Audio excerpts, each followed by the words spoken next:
Cambridge Ielts 2 by the University of Cambridge Local Examination Syndicate. Published by Cambridge University Press, 2000. This recording is copyright. Cassette 2, Side 1. Test 3. You will hear a number of different recordings, and you will have to answer questions on what you hear. There will be time for you to read the instructions and questions, and you will have a chance to check your work. All the recordings will be played once only. The test is in 4 sections. Write all your answers in the listening question booklet. At the end of the test, you will be given 10 minutes to transfer your answers to an answer sheet. Now turn to Section 1.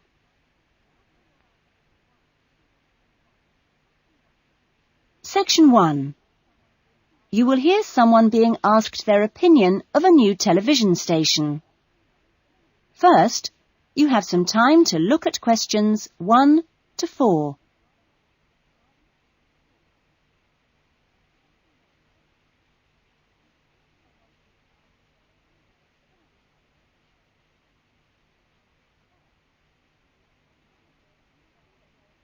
You will see that there is an example that has been done for you. On this occasion only, the conversation relating to this will be played first. Excuse me, I'm sorry to bother you, but would you have time to answer a few questions? What's it about? We're doing some market research for a new television channel starting in 2 years' time. Okay, why not? Lovely. We'll just work through this form. And if we could start with some personal background information? Sure. Right. If I could just have your age? 35. Right. Great. The respondent is 35 years old, so B has been circled. Now we shall begin. You should answer the questions as you listen, because you will not hear the recording a second time. Listen carefully to the conversation and answer questions 1 to 4. Excuse me, I'm sorry to bother you, but would you have time to answer a few questions? What's it about? We're doing some market research for a new television channel starting in 2 years' time. Okay, why not? Lovely. We'll just work through this form. And if we could start with some personal background information? Sure. Right. If I could just have your age? 35. Right. Great. And your job? Systems analyst. But for the form, I don't know whether it would count as professional or business or what. What do you think? Okay, it's more like business. Fine. And would you mind my asking about your salary, or we can leave it blank? No, I don't mind. It's 40,000 a year. Oh, thank you. Right. About your current watching habits. What would you say is your main reason for watching TV? Well, at work, I tend to read for information and what have you, so I'd say that with TV, it probably just helps me relax and unwind. Fine. And how many hours a day, on average, do you watch TV? Not a lot, really. I should say just over an hour. You now have some time to look at questions 5 to 10.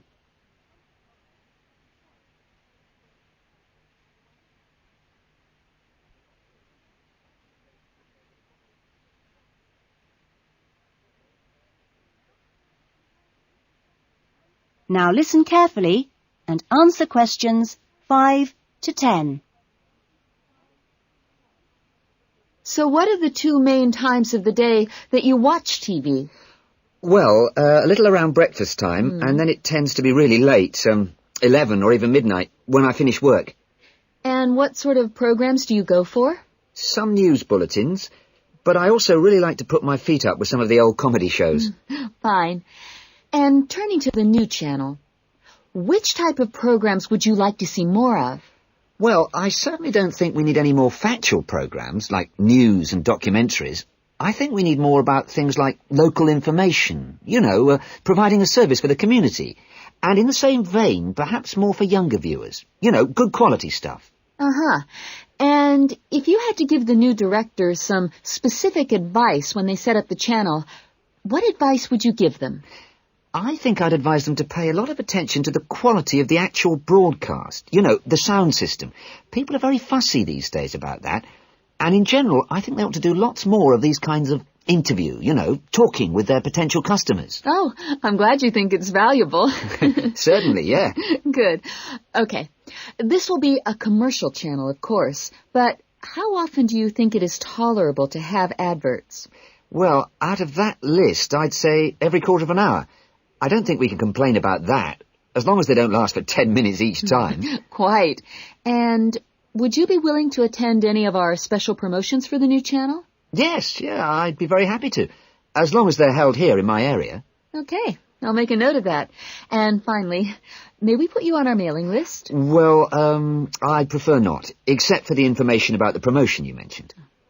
Can I have your name and address? Of course. Here's my card. Oh, lovely. And thank you very much for your time, and we look forward to seeing you. Yes, indeed. Thanks. That is the end of section 1. You will now have half a minute to check your answers.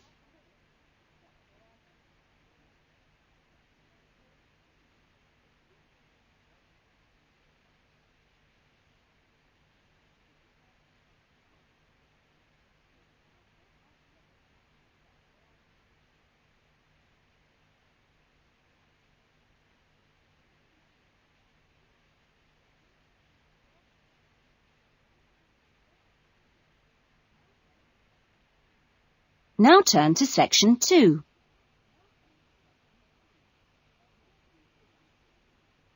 Section 2. You will hear a student welfare officer talking to a small group of students just before the beginning of term. First, you have some time to look at questions 11 to 16.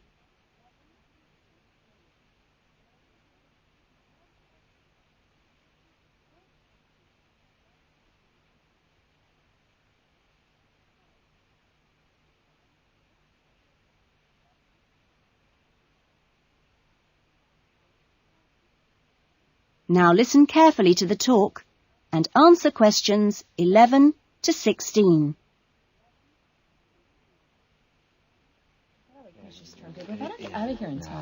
Okay. Well, good morning, everybody. My name's Elizabeth Reed, and I'm your Assistant Welfare Officer. What I'd like to do now is tell you a little more about some of the social facilities available on the campus, and also to tell you something about what the town has to offer.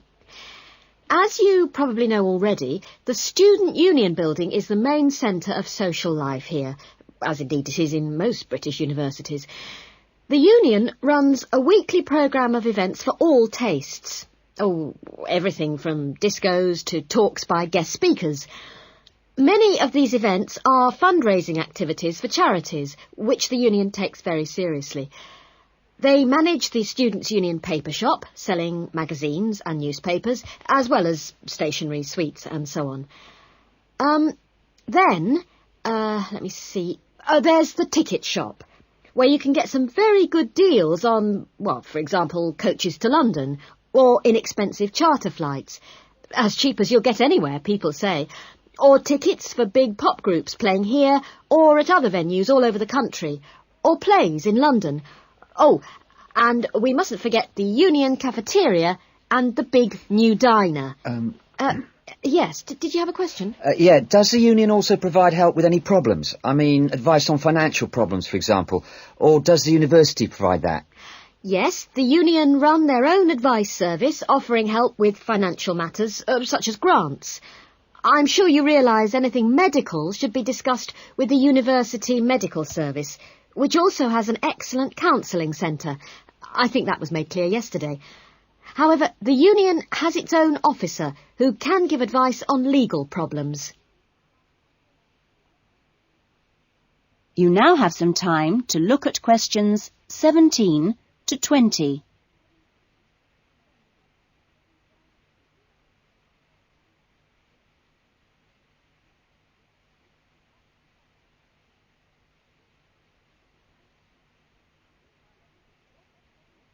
Now listen to the rest of the talk and answer questions 17 to 20. Now, on to Radford. For a town of its size, Radford has some unusually good leisure and community facilities and has quite a good shopping centre with an interesting range of shops. As you go into Radford, there's a new, well, quite new, Olympic-sized swimming pool. That's on the outskirts at a place called Renton. Above the pool, there's a high-tech fitness centre. Are there any ice skaters here? No? Oh, pity. The facilities for ice skating are excellent. Well, the new Metro Tower, right in the centre of town, has got an ice rink and a sports hall for squash, badminton, volleyball and several other indoor sports. And in the same building, there's a new cinema with 6 screens. Then, let me see, in the main square, just 2 minutes' walk from the Metro Tower, there's the Theatre Royal, which often gets London productions on tour. And in the streets nearby, you can find a good range of inexpensive restaurants, including Indian, Chinese, Thai and Italian. That is the end of section 2. You will now have half a minute to check your answers.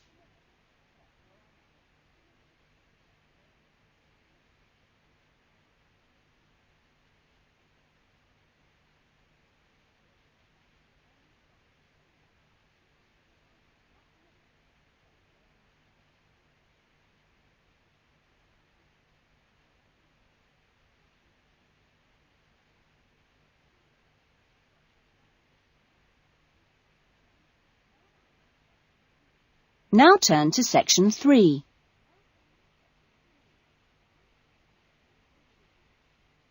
Section 3. You will hear a tutor, Dr. Simon, talking to some of his students about writing a dissertation. First, you have some time to look at questions 21 to 26.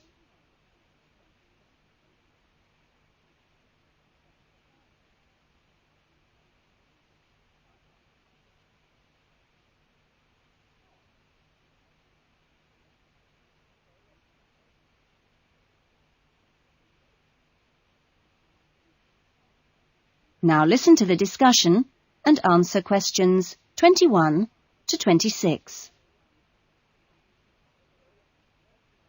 OK, welcome back to the new term. Hope you've had a good break and that you're looking forward to writing your dissertation.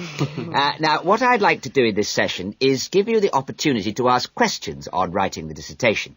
Requirements, milestones, who to see when you need help. It's very informal. It may all be written on paper, but it's nice to get it confirmed. So, anything you'd like to ask? Dr. Simon, is there a fixed hand-in date yet? Right, I can confirm that that's the 21st of May, not the 20th, as we first stated. OK? Jane?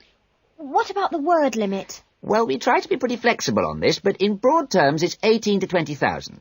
Ah. And you can choose your topics, anything from years 2 and 3. Yes? I still haven't got any idea what I want to do it on. Who... Well, you should see your course tutor to agree on your final title, and you should also be aware that there's a special programme running on research methods for anyone who wants some extra help on that. Can I just check on the deadlines for everything? Yes, sure. Look, let me write it on the board.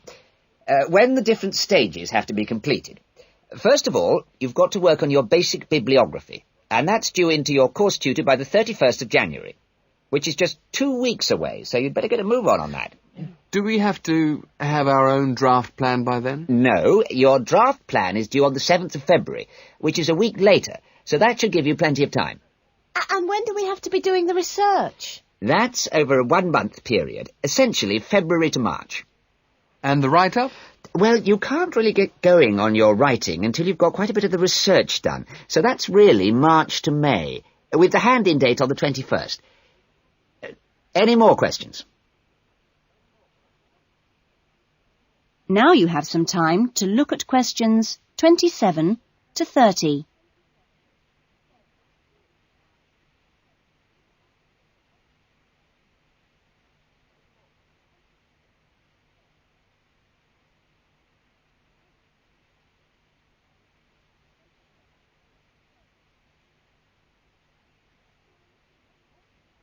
Now listen to the rest of the discussion and answer questions 27 to 30.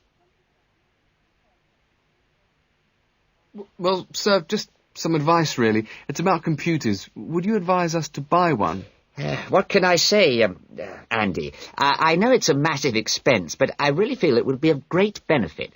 You can always look in the student union adverts for second-hand ones. Yes? I've been looking at some of last year's dissertations. Oh, is that a good idea, sir? I heard... Well, I don't think you should read them in detail too early, or you might end up taking more of their ideas than you realise. But yes, it really is the best guide you can have to the expectations of what's expected when you write a dissertation. Sorry, Jane, I interrupted you. That's okay. It's just that they did a lot of research using questionnaires. Is that a good idea? I think questionnaires are very good at telling you how people fill in questionnaires. But to be frank, they tell you very little else. Avoid them. About interviews, is it okay if we interview you? The tutors? I don't see why not. They don't have any special contribution to make, but you can if you want. There's a whole section on this issue in the research guide. I'm afraid it's slightly out of date, and you're probably better talking to the tutor on the research methods course. But you might find it useful to start there. Okay. Thanks. Okay, well, great. I hope that's sorted a few things out. You can always come and see me or drop me a note if you've got any more queries. Right. Fine. Okay, thanks. That is the end of section 3. You will now have half a minute to check your answers.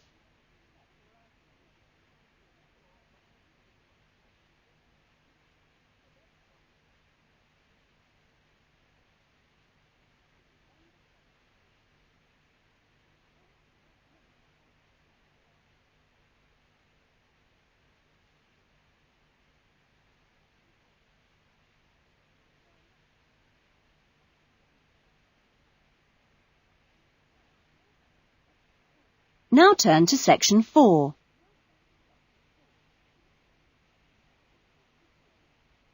Section 4. You will hear a lecture about the lack of rainfall in Australia. First, you have some time to look at questions 31 to 40.